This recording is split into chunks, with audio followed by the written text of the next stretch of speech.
A family of 4 tied up like they were about to be hanged, toes barely touching the floor, ready to drop any second. The rope was tied to this old tree that looked like it could fall any minute. Then, crack, the tree snapped. All 4 were pulled up at once. They started struggling like crazy, but it didn't last long. They all suffocated and died. 6 months later, a guy named Jack moved into that same house. He threw on his glasses and walked out to the backyard. When he saw the broken tree branch, he suddenly felt this weird rush. Jack was a crime novelist, always chasing inspiration at real murder scenes. He used to live near the crime spots, never in them. But this time, dude was broke, so he moved straight into the actual murder house. He planned to turn the case into a hit novel. His wife and 2 kids, pretty much used to this chaotic lifestyle.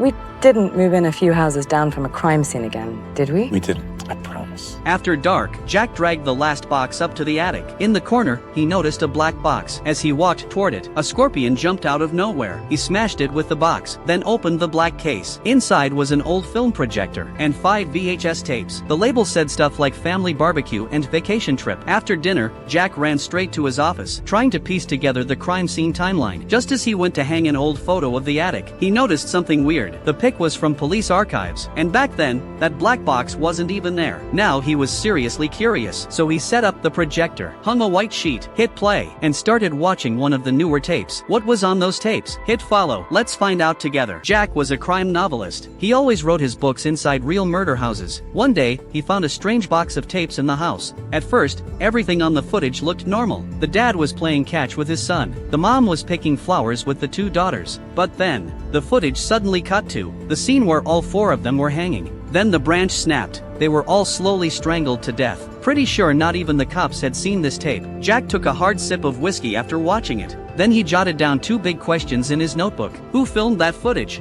And where was the youngest daughter, Stephen? There were 5 family members, but only 4 were hanged. With all this spinning in his head, Jack walked out to the old tree in the backyard. A cold wind hit him and made him shiver. He went back inside, but right after he shut the door, a shadow suddenly swept past behind him. Jack opened the room where the shadow went. Turned out it was just his daughter. She couldn't find the bathroom. After walking her there, Jack rushed back to his little office. Time to play tape number 2.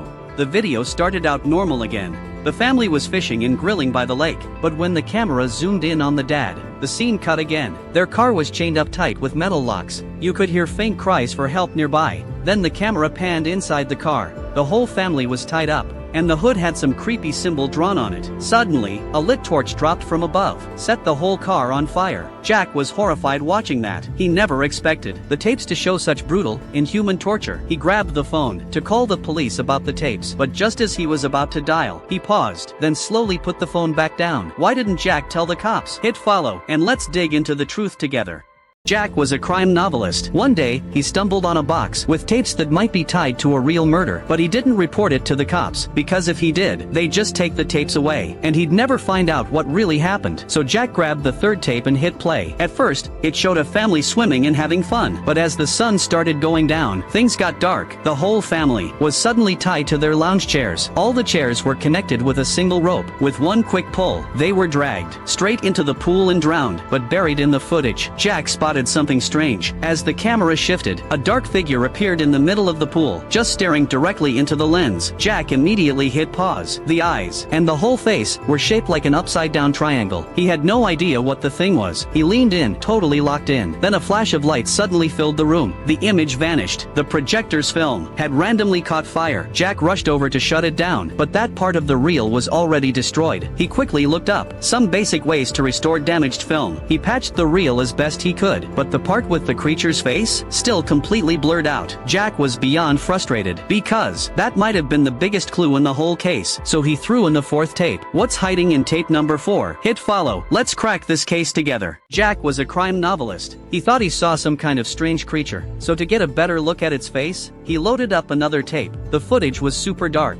A man walked into a bedroom holding a flashlight. Lying on the bed was a couple and their dog. The dog started barking like crazy, trying to scare the man off, but the knife still slashed the couple's throats. Then the man went straight into the young boy's room, one slice to the neck gone. After watching all that gore in one night, even Jack couldn't take it anymore. He shut the projector off. Then, on his computer, he noticed a strange symbol just outside the family's bedroom door. As he kept looking, a line of text showed up. St. Louis. Jack searched for 1998 St. Louis murder case. There were thousands of results. He randomly clicked a news site. It was a live report from the crime scene. The article said, this was likely a kidnapping that spiraled into a brutal massacre. Just then, Jack heard something. Footsteps from the attic. Fast, but they vanished right away. He brushed it off and kept digging into the case. But then the lights flickered off, and more footsteps came from outside. Sounded like two people at least. Jack followed the hallway and checked on his two kids. They were sound asleep. So whose footsteps were those? Hit follow. Next episode, we get answers.